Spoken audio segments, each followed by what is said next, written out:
the most important subject of the conference, titled Trust Deficit,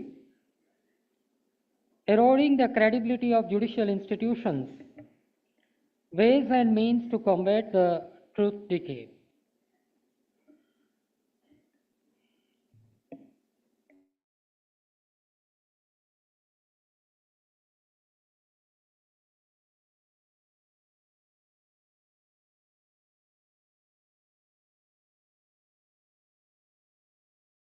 A country having this many number of provinces with this much number of diversities, with the concept that it actually wants to evolve, that is democratic setup, is not possible to be conceived, and it's not likely that this region will remain a united territory. When we are celebrating 75 years of our republic and 75 years of establishment of Honorable Supreme Court, we proudly can say we have not only proved them wrong, but we hold world's largest democracy. And the pivotal contribution from this has come from judiciary.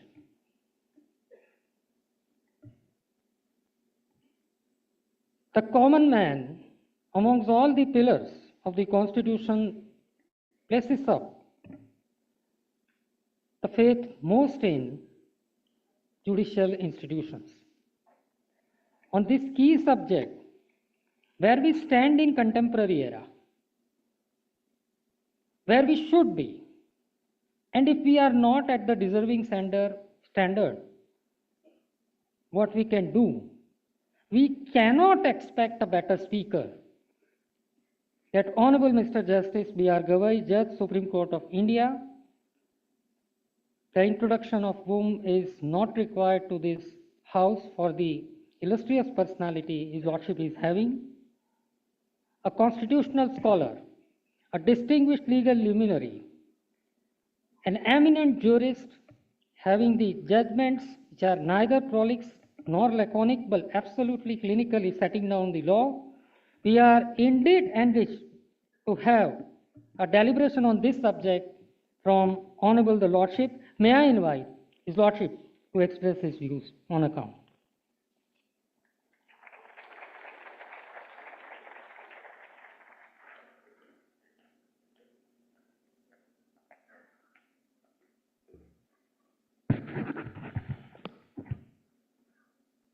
The Honorable Chief Justice of the Gujarat High Court, Srimati Sunita Agarwal, the distinguished audience, I won't take the names again. Thank you very much for again inviting me to speak on the subject in the conference organized on the theme of institutional perspective, self-evaluation and self-evolution. I've been directed by the Honorable Chief Justice to speak on the subject, the trust deficit eroding the credibility of judicial institutions, ways and means to combat the truth decay. I believe that in a democratic nation like India, the judiciary, especially the district judiciary, is conferred with the highest responsibility of ensuring justice to the citizens and is the primary guardian of the rights of the people, as that is where ordinary citizens come into contact with the legal system at the first instance. To start with my address, I would like to quote John Marshall, who served as the Chief Justice of the United States of the Supreme Court, and I quote him, "Power of judiciary lies not in deciding cases, not in imposing sentences, not in punishing for contempt, but in the trust, faith, and confidence of the common man." I quote. With this, I would like to move forward with my views on the aspect of trust in the judiciary. Public confidence in the judiciary has to be seen in the broader context of the democratic institution of India and the guiding phenomenon of the rule of law in the society. Democracy and the rule of law are both regarded as essential features of our constitution. Democracy is generally defined as the government of the people, by the people, and for the people.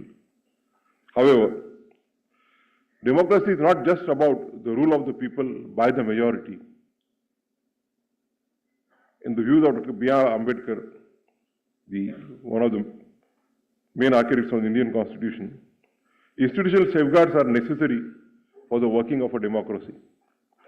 The judiciary is a crucial institution that maintains the rule of law, acts against the excesses of the state, and protects the citizens from violation of their rights. In a constitutional framework based on the rule of law, the role of judges is to ensure accountability of other institutions as well as their own working. The rule of law prohibits arbitrariness in official actions in all spheres. The judiciary has to act as an instrument of ensuring accountability. However, the working of the judiciary is facilitated by public trust in it. While discussing the importance of public confidence in the courts, former Chief Justice of Australia, Justice A.M. Gleeson, stated in his address at the National Judicial College of Australia, and I quote, "All institutions of government exist to serve the community, and the judicial branch of the government, which has no independent force to back up its authority, depends upon the public acceptance of its role. That acceptance requires a certain level of faith. This acceptance does not rest on coercion, but upon public confidence and trust. Hence, there should not be a trust deficit in working of the judiciary." Before going further into the topic, it is also crucial that we consider what trust in the judiciary actually means. The judiciary has always been given a very high regard in this nation. Justice Kurian Joseph, in Manoj Narula versus Union of India, while concurring with the majority in his separate opinion, stated that, and I quote, "Code is the conscience of the Constitution of India. Conscience is the moral sense of right and wrong of a person. Right or wrong for court, not in the ethical sense of morality, but in the constitutional sense." Unquote. This observation emphasizes a sense of responsibility on the courts to make the Constitution a guiding light, protect the people against the wrongs, and uphold their rights. When the judiciary functions in this manner, it encourages trust among the general public. With the conceptual understanding of trust, it is now essential to understand why trust in the judiciary matters and what might be the repercussions if such trust is not accorded with our institution. A trust deficit in the judiciary threatens the very foundation of the democracy. Another theoretical reason why public trust in the judiciary must be kept intact is that a trust deficit might push people to seek justice outside the formal judicial system. There might be through informal ways of vigilantism, corruption, and mob justice. All of this can lead to the erosion of law and order in the society. Similarly, it can lead to public hesitation in filing cases and appealing decisions. Courts need to establish and continuously nurture public trust by following their core responsibility of resolving disputes and providing justice to the utmost. Now we wish to reflect on the factors that can contribute to a trust deficit in our courts, and then how we might restore and fortify public confidence in our system of justice. The first factor or challenge, which is a common factor for all institutions, is corruption. People look to the courts when other institutions fail, believing justice will be administered impartially, fearlessly, and without favoritism. That being said, the expectations can only be met if judiciary is itself free from corruption. A trace of corruption, whether through bribery, partiality, or undue influence can undermine the foundation of the legal system. A corrupt act by any judge can not only erode public trust but also perpetuate injustice. The High Courts have taken a strict view on instances of corruption in the district judiciary, but these instances unfortunately dilute the credibility of the judiciary. Another factor that adds to this erosion of trust is delay in proceedings. As it is said, justice delayed is justice denied. This maxim holds for both the parties involved and for the society at large. Prolonged litigation and slow-moving court procedures create disenchantment with the legal system. Recently, speaking at the two-day National Conference of the District Judiciary organized by the Supreme Court of India, President Draupadi Murmu also sought to highlight the problems of delays and prolonged judicial processes. She pointed out concepts like litigation fatigue, which makes litigants withdraw their cases due to the fatigue of having to appear in the court. Delays add both to the financial as well as mental strain on the litigants. Delays in proceedings tarnish the image of the judiciary as an active institution. Hence, this issue must be resolved to reaffirm the trust of the people in the courts. Apart from financial and mental strains, delays have an especially detrimental impact on criminal trials. For defendants, prolonged trials can result in extended pre-trial detention and an infringement of their right to a speedy trial. This not only harms accused who are later found innocent, but also exacerbates overcrowding in prisons, adding strains on both accused persons and the state. If an innocent person is under trial for a long time and later acquitted, it also creates a social stigma against that person, violating his fundamental right to dignity. Yesterday itself, I had delivered one judgment wherein a capital punishment imposed by the district judge and confirmed by the High Court turned into an acquittal, and that accused had to undergo around 18 years. So what difficulty I must have faced and what guilt I would have expressed, you can just imagine yourself. Similarly, the victims also suffer as delays prolong their trauma and prevent closure, undermining their confidence in the judicial system.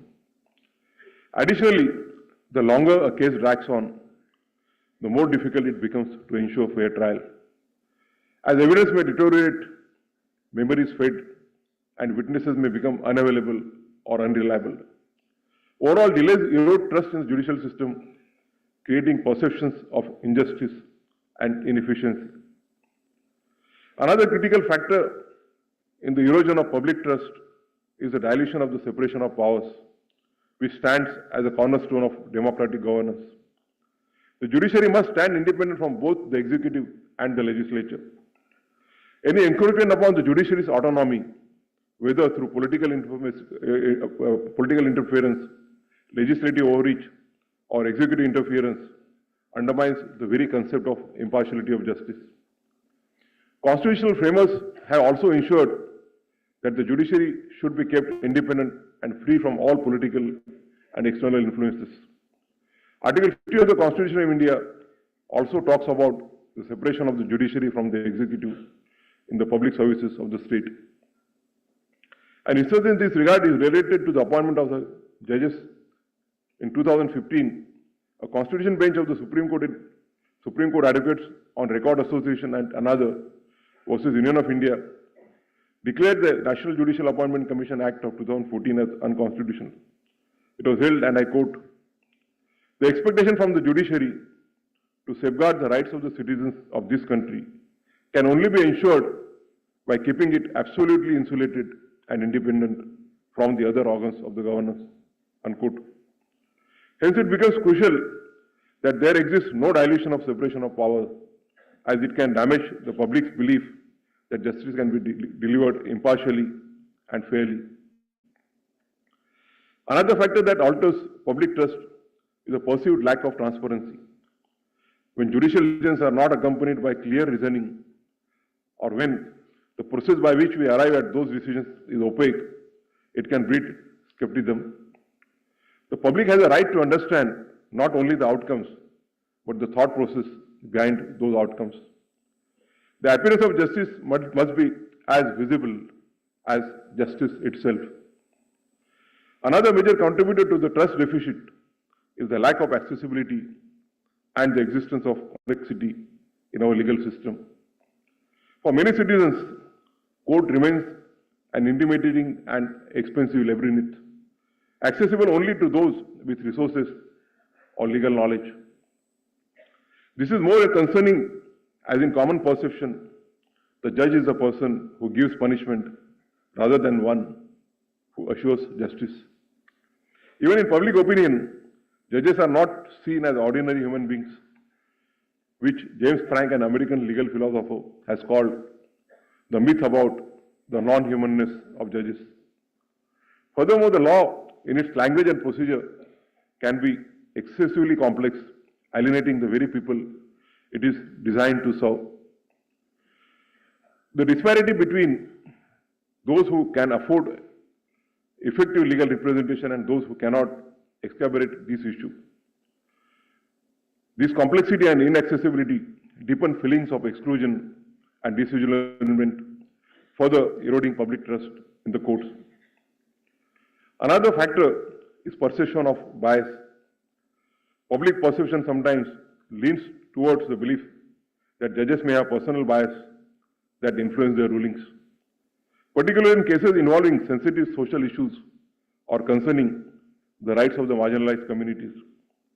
A particularly concerning aspect is when the judges make broad statements outside the scope of specific cases, especially regarding sensitive topics such as gender, religion, caste, politics.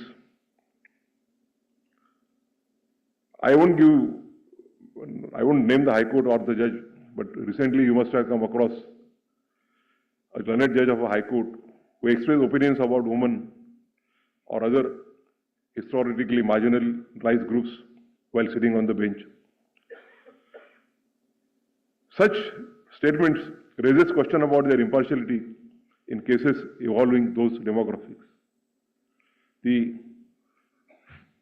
bench of 5 senior-most judges of the Supreme Court had to be assembled for expunging such remarks. Such statements can create the impression that the judge holds preconceived notions that may influence their judgments, leading to widespread belief that justice may not be served fairly. This skepticism can deter individuals from seeking justice, fearing that their cases may be subject to biased interpretations or rulings.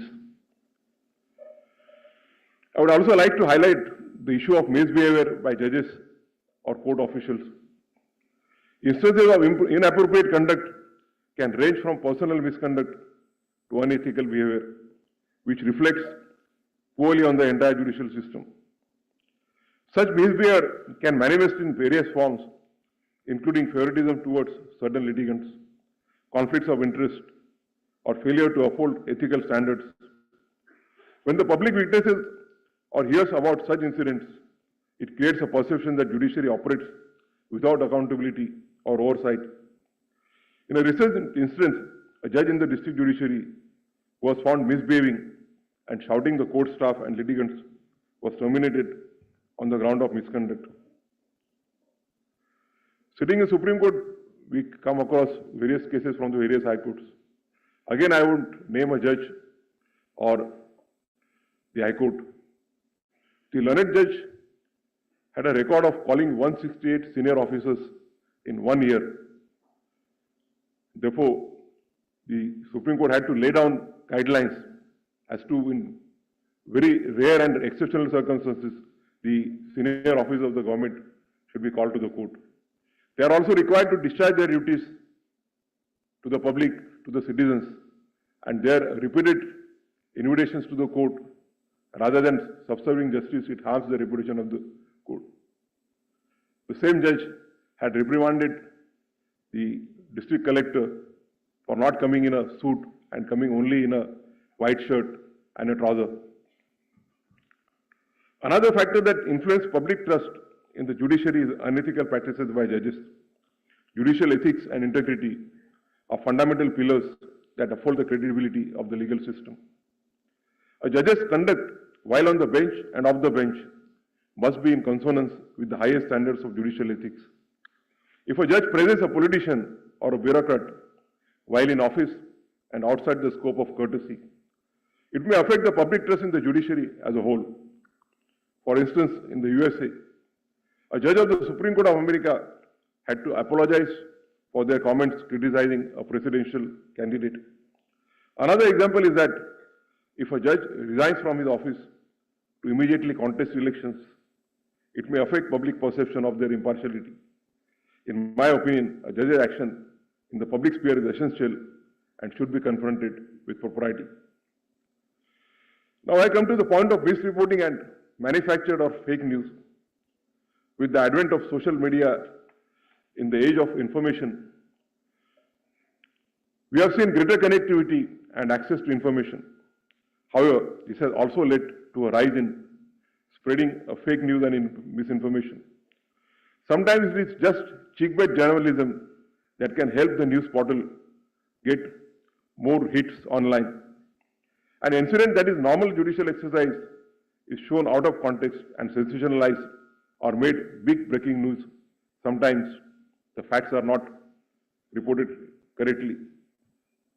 I was sitting with the bench with the Honorable CJI, and CJI, just to relax his back, made a position which looked like he was rising, and everywhere that video clip was, it was made viral and shown that CJI commits a contempt of his own court by rising down when the court proceedings are going on. A trust deficit can occur if there is misreporting by media houses or the spreading of fake information and narratives against the judiciary as an institution.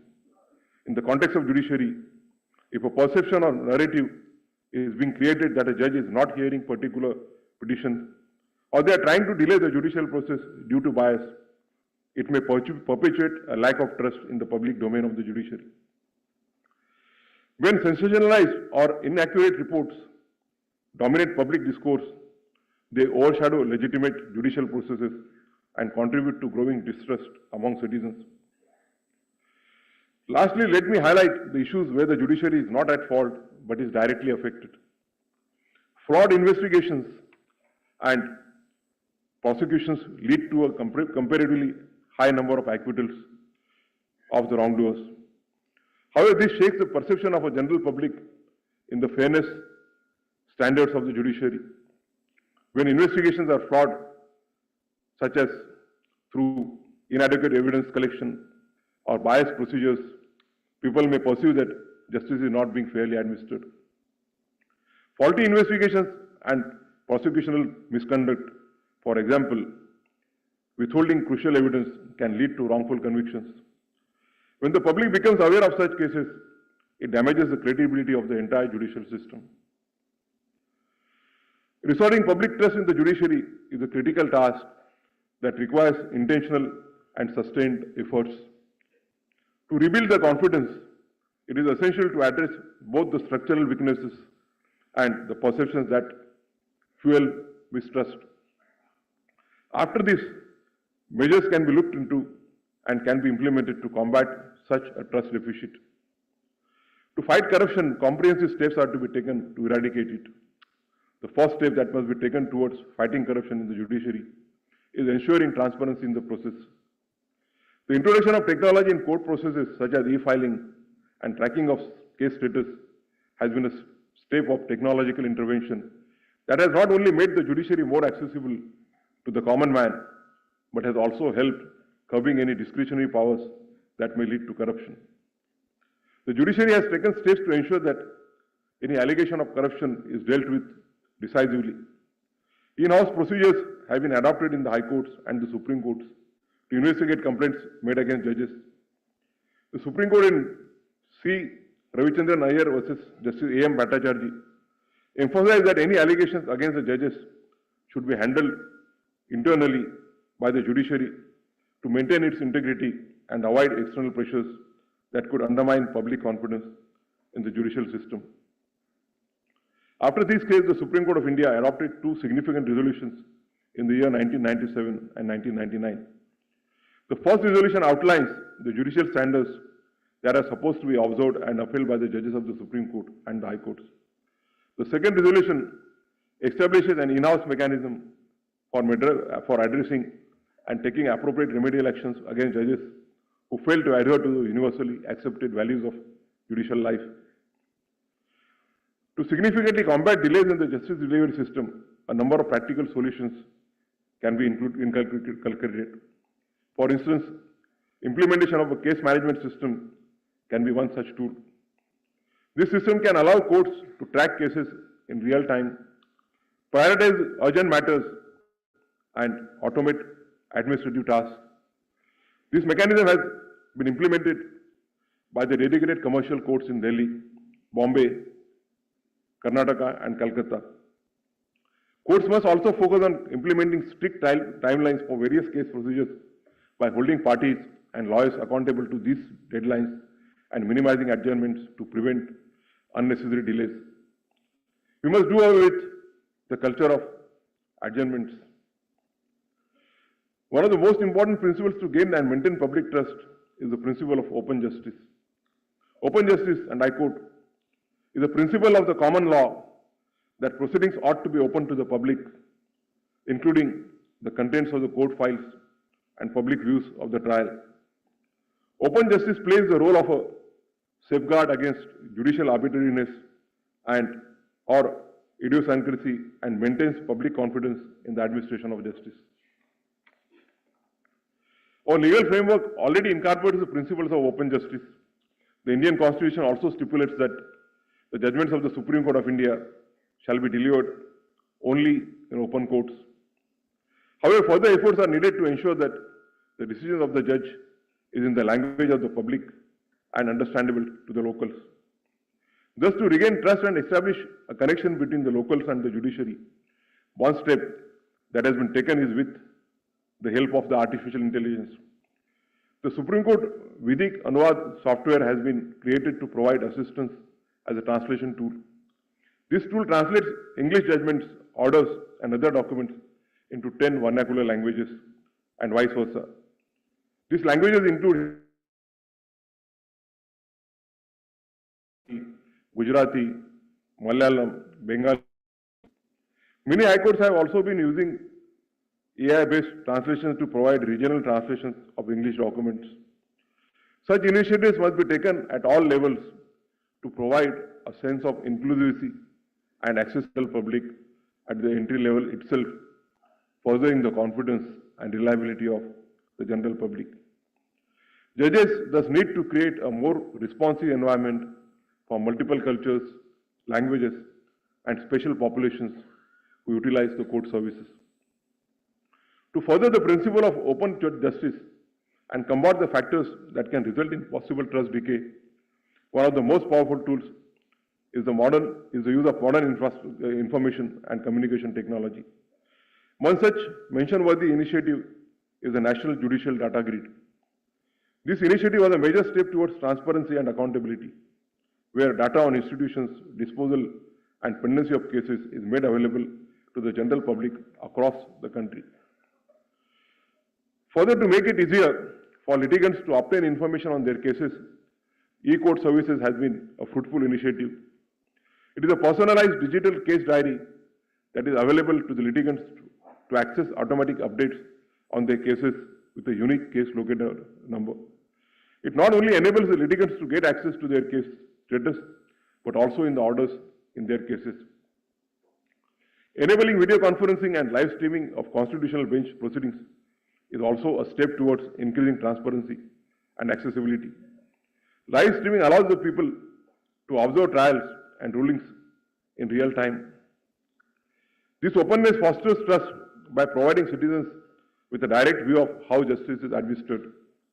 However, short clips of court proceedings presented out of context can create wrong perceptions about the judge. We therefore need to develop appropriate guidelines on live streaming and court proceedings, live streaming of court proceedings, which can curb the misuse of clips being circulated out of context. I believe that more initiatives on transparency must be taken to make information more easily accessible to the general public. Another important step to combat trust decay will be ensuring inclusivity for all sects of society. The legal actors should uphold the concept of substantive equality for all and should ensure that the decisions taken are free from all the stereotypes and prejudices based on religion, culture, and social constructs. Sandra Friedman, a professor at the University of Oxford, elucidated the four-dimensional principles of substantive equality in a legal formula. The components of the formula are: first, the right of substantive equality should aim to redress disadvantage. Second, it should counter prejudice, stigma, stereotyping, humiliation, and violence based on a protected characteristics. Third, it should enhance voice and participation, countering both political and social exclusion. Finally, it should accommodate differences and achieve structural change. Courts and legal institutions should strive towards representational inclusivity at all levels of power. People who reach the courts must feel included and involved, not only at the hands of the judges, but also with the other court personnel. Judicial institutions must implement comprehensive diversity frameworks beyond tokenism to make everyone feel valued and respected. In order to include people from all genders and communities, it is necessary that the judicial system strives towards making the courtrooms accessible to all. For that, it is necessary that judges and court personnel be sensitive and should make additional efforts to combat the effects of bias.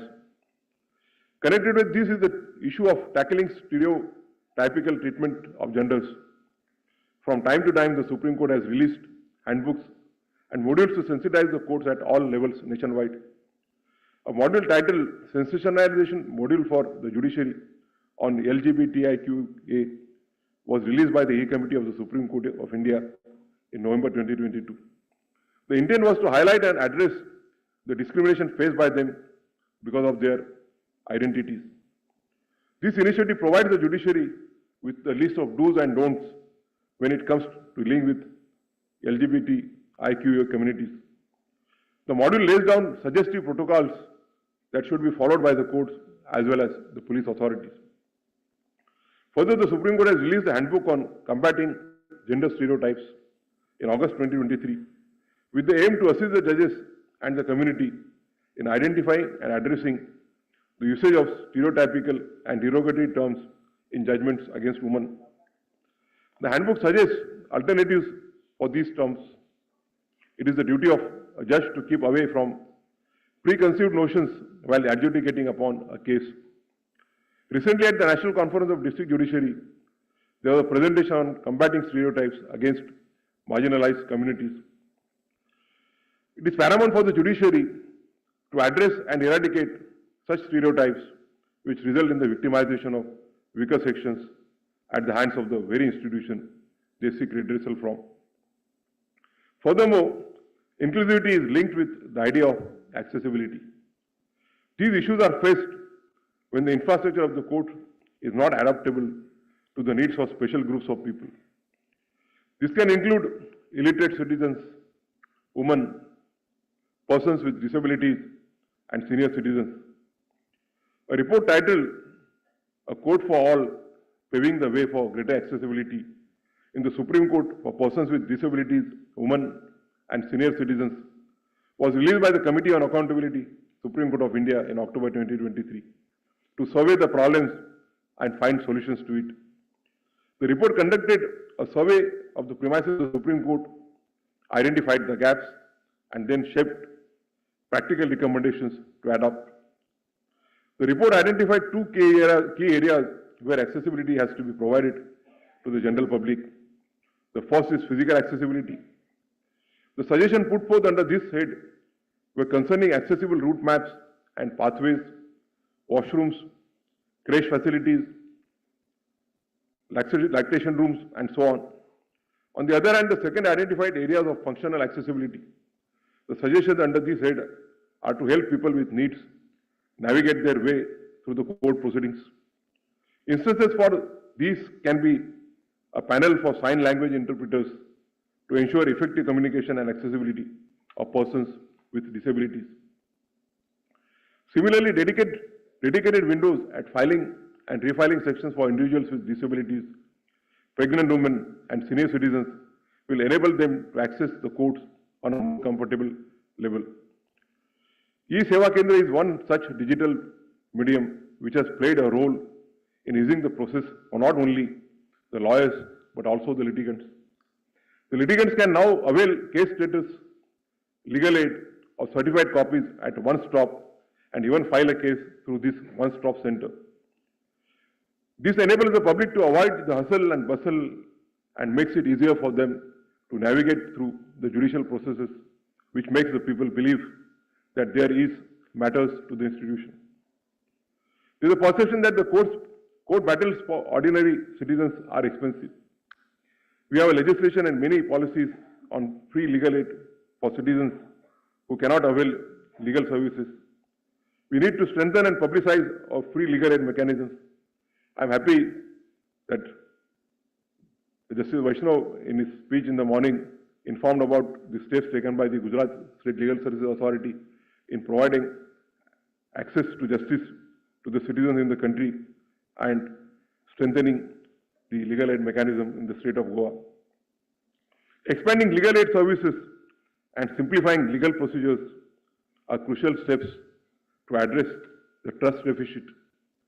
Simplifying the process of applying for legal aid through streamlined forms and applications makes legal support more accessible. People accessing the courts should not feel alienated when they seek justice. Instead, the courts must strive that the people feel included and involved. This will surely maintain and enhance public trust. Furthermore, on the point of misinformation and fake news, I would like to mention an example of the judiciary in Kenya. The official Twitter account of the Kenyan judiciary regularly fact-checks disinformation and fake news spreading through the social media. I am not suggesting that we should only adopt this mechanism, but we should develop mechanisms to counter fake news relating to the judiciary. In conclusion, I would like to say that as a public institution, it is important for the judiciary and for all of us that we hold standards that ensure that the public can rest its trust on us. The 2002 Bangalore Principles of Judicial Conduct lay down certain standards. We should reflect on certain factors as highlighted and strengthen Bangalore Principles even further. I am sure that this today's conference will go a long way in building up the trust, in eradicating the trust deficit and building a great amount of trust in the citizens of the state of Gujarat that they will get justice from the judiciary.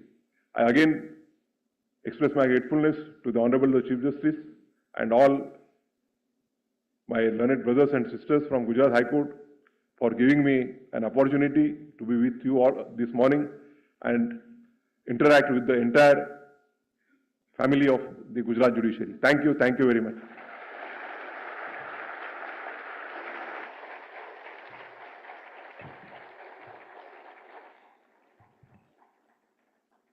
Thank you very much, Honorable the Lordship. Apt and appropriate guidance being provided to all the judicial officers in state of Gujarat to the effect, first, what is required to be done, what is not to be done. The three most important facets to the effect, integrity, transparency, and the accessibility the justice delivery system must make up. It's not only the legal intellect that must be pursued, endeavor must be made to see that the litigant actually comes to know what the legal system intends to. Transparency is the key in the contemporary era, what justice delivery system actually intends for the litigant. It is in this regard the suggestion of Honorable the Lordship to the effect, rather in form of direction to all of us to the effect that we must heed best of our efforts to see that updation is made out regularly in NJDG is being done. On behalf of entire family of subordinate judiciary, I express deepest gratitude to Honorable the Lordship. Thank you.